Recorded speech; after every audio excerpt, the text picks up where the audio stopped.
रात गए गए संत सुखधाम। अब रात्रि ज्यादा हो गई थी। स्वामी जी ने प्रार्थना किया कि अब आप कहाँ जाएंगे, अब आज यहीं विराजिए। तो वहां पर सो गए। सवेरा हुआ तो फिर अपने खजरी ताल चले गए। अंतर प्रीत भाव प्रभु जानत, सादर पूर्ण कर मानत। इस तरह से अंतर का प्रेम था स्वामी जी का, वो प्रेम खींच करके ले आया। बाजी तो स्वामी जी की रही, संत की रही। इस तरह से कुछ काल चलते हुए बसंत पंचमी का समय आ गया। बसंत पंचमी में भी पौड़ी में बढ़िया उत्सव पंडित जी मनाया करते थे। सभी अभिभावकों को बुलाते थे और बसंत पंचमी में भी पूजा होती थी। सभी कोई उनके पाठशाला के जो भी पढ़ने वाले लड़के थे वे बड़े निष्ठा से अनुशासन में रहते थे और बड़े ही शांत प्रिय थे। सकल कला कौशल निधि ज्ञानी, छात्र बनावत रात अमानी। कौशल निधि माने उनके जो गुरु जी थे, जो वो भी पढ़ाया करते थे। वे जो दशरथ जी अपने आप को मानते थे, वो भी पढ़ाया करते थे। अपने छात्रों को इसलिए पढ़ाते थे कि उन्हें किसी का कोई ना कोई पाठ देते थे, उन्हें सुंदर रहनी करनी इस तरह से सिखाते रहते। इस प्रकार से अपने विद्यालय में सभी छात्रों की जो मन संस्कृति थी, जो संस्कार था, एक जैसे ब्राह्मण का होना चाहिए, एक वैष्णव का होना चाहिए, भगवान के भक्त का होना चाहिए था, उस तरह का आचरण था। एक बार मन में दुखी बैठे कियो सुजान, सादर ही की भावना निज मुख कियो बखान। एक बार पंडित जी बैठे हुए थे और बड़े दुखी थे। तो लोगों ने पूछा कि आप दुखी क्यों हैं, क्या बात है? कहने लगे भैया फागुन का समय आ गया, अब होली उत्सव भी होना है।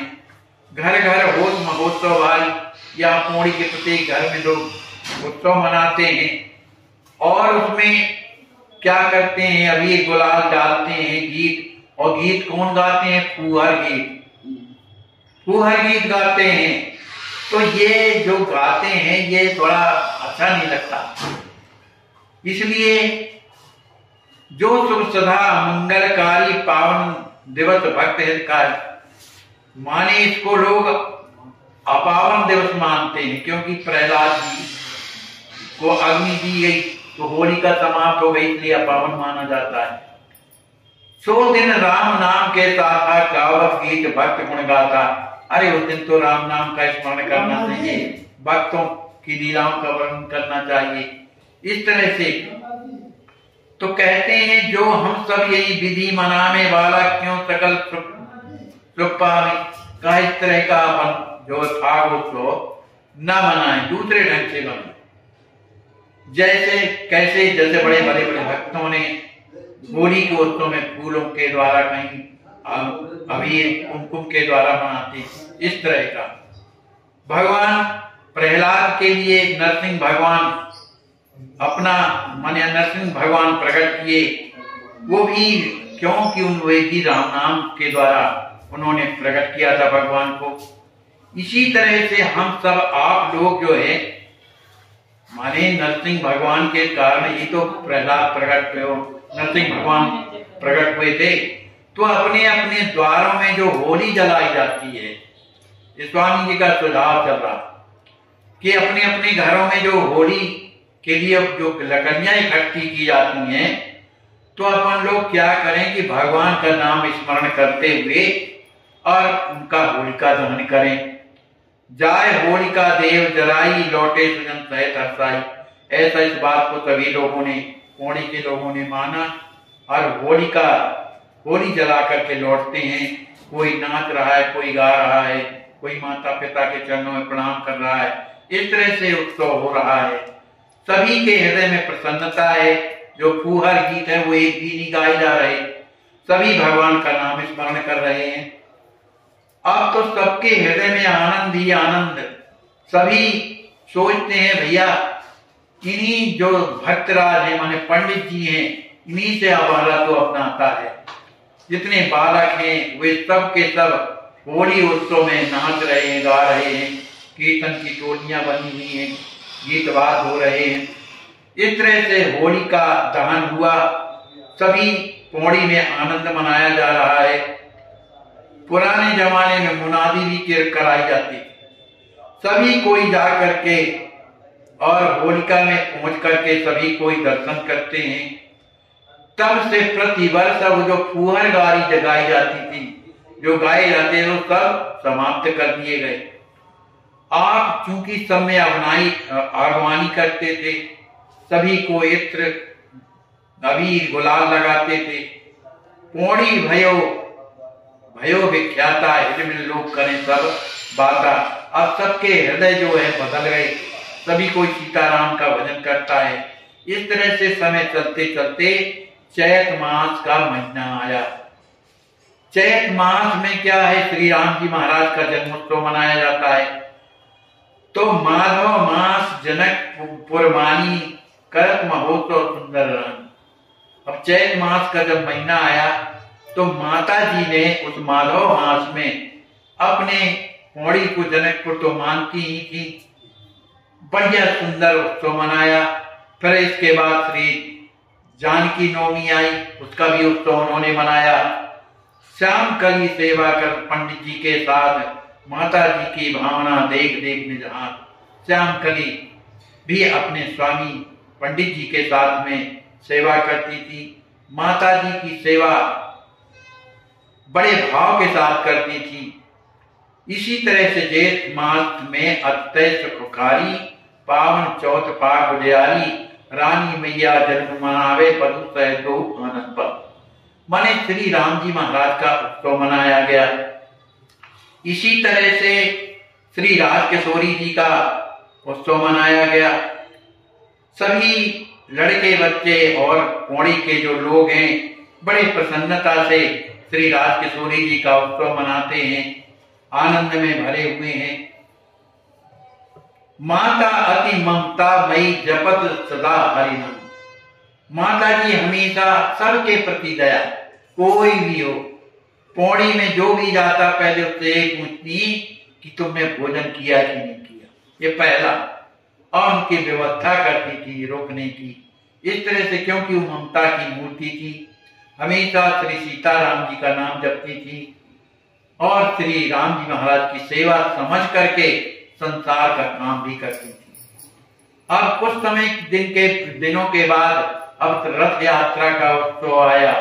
सभी भक्त लोग बड़े प्रेम में भरे हुए और आनंद में मग्न है पंडित जी के पास बैठे हुए थे।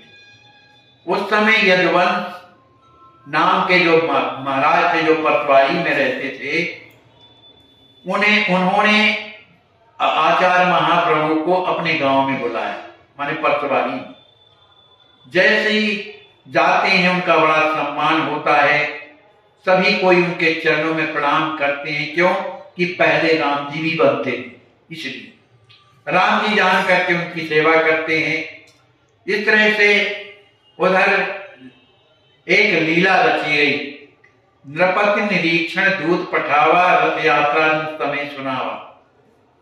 जो रथ यात्रा का यदुवंश जी महाराज मनाते थे तो समय पर, क्योंकि पंडित जी से वहां कुछ दिन रहकर चले आए थे, उनसे रूपरेखा पूछी कि कैसा मनाया जाए, तो बता करके पंडित जी अपने पौड़ी आ गए।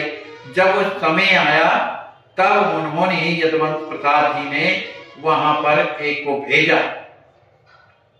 अब चूंकि रथ यात्रा का समय था और सर्वोपरि यही थे इन्हीं के द्वारा संपन्न होना, उसी समय एक घटना ये घटती है कि जो खजरी ताल का जो पाठशाला था, तो जो महाराज रीवा नरेश थे, रीवा नरेश जी के द्वारा संचालित होता था। और वो रीवा नरेश ज्यादा कदा जब भी खजरी ताल आकर के वहां के विद्याध्ययन करने वाले छात्रों से पूछा करते थे, आपको क्या पढ़ाया गया, क्या कैसा, उनको बड़ी उत्सुकता रहती थी। तो उन्हीं के एक भाई थे महाराज के, जिनका नाम गुलाब सिंह था। वो बड़े सुंदर थे, इतने सुंदर थे कि अपने स्वामी जी बताया करते कि ऐसा सुंदर हमने दर्शन नहीं किया, लेकिन पता नहीं क्या हुआ कि महारानी ने स्वयं जहर दे दिया। तो गुलाब सिंह आए, वो बड़े कठोर थे, प्रेमी थे, सब मानते थे, लेकिन अगर कार्य में किसी ने कोताही किया कुछ भी तो वो बख्शते नहीं थे, सीधे उसे दंड देते थे। अब चूंकि ये यदुवंश जी के यहाँ पटवारी में थे और ठीक दूसरे दिन इन्हीं को आना था महाराज को देखने के लिए, गुलाब सिंह को। अब एक आदमी जाता है पंडित जी के पास कि कल है जो आपके पाठशाला का निरीक्षण होना है और गुलाब सिंह जी आ रहे हैं जो रीवा नरेश है, इसलिए आप चलिए, क्योंकि उनका शासन बड़ा कठोर है। उन्होंने साफ कह दिया कि नौकरी रहे चाहे चली जाए, इसकी मुझे परवाह नहीं, मैं तो किशोरी जी का उत्सव मनाऊंगा, मेरे भगवान की रथ यात्रा है और मैं अपने संसारिक काम में जाऊं, जो होना होगा तो होगा। लेकिन यदुवंश जी ने भी समझाया कि देखिए नौकरी कहलाती है, इसी से जीविका चलती है ना, खर्च चलते हैं, आप चले जाइए फिर आ जाइएगा।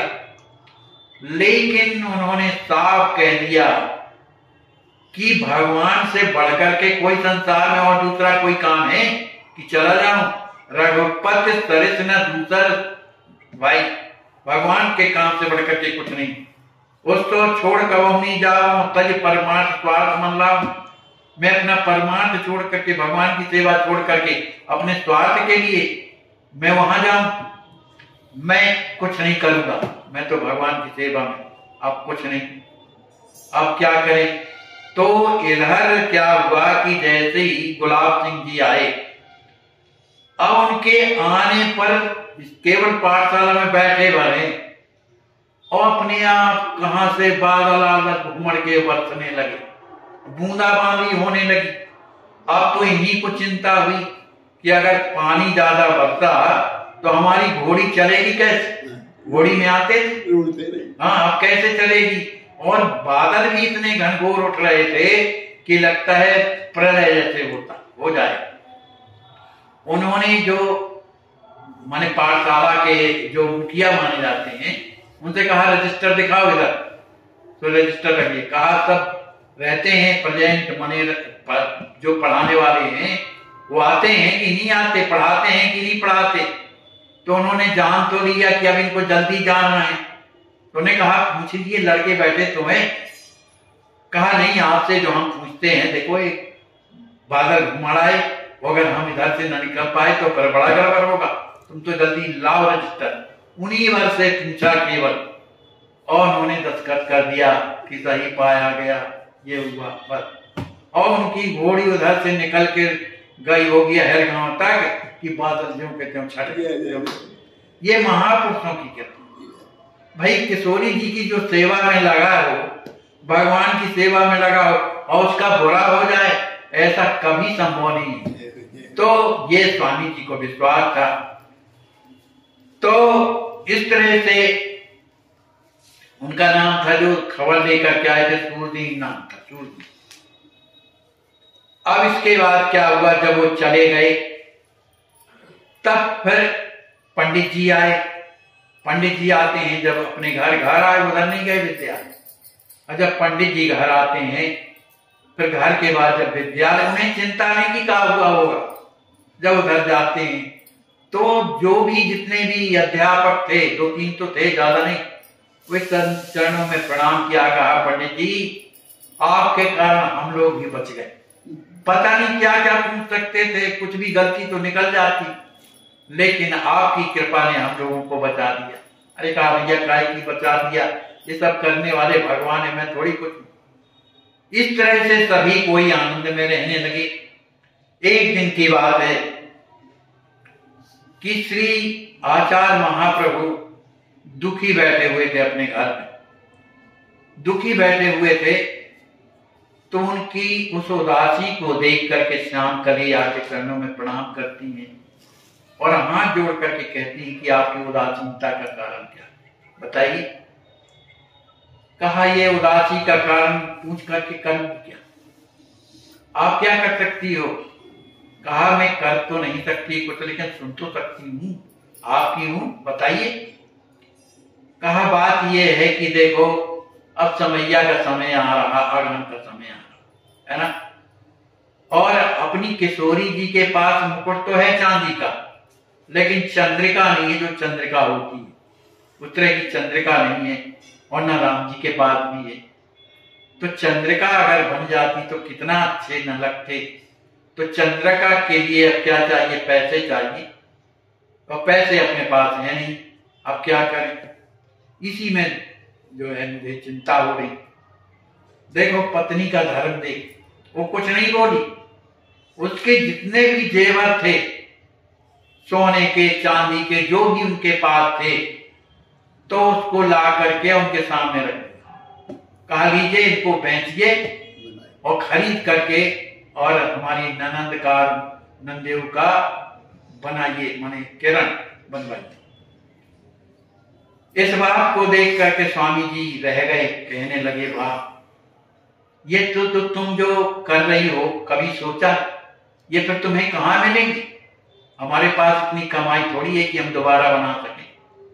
कहा ये बताइए, किशोरी जी से भी बढ़ करके धन होता है, इनको तो आप निसंकोच रूप से ले जाइए और इन्हें बेच करके और बनवा लीजिए जैसा।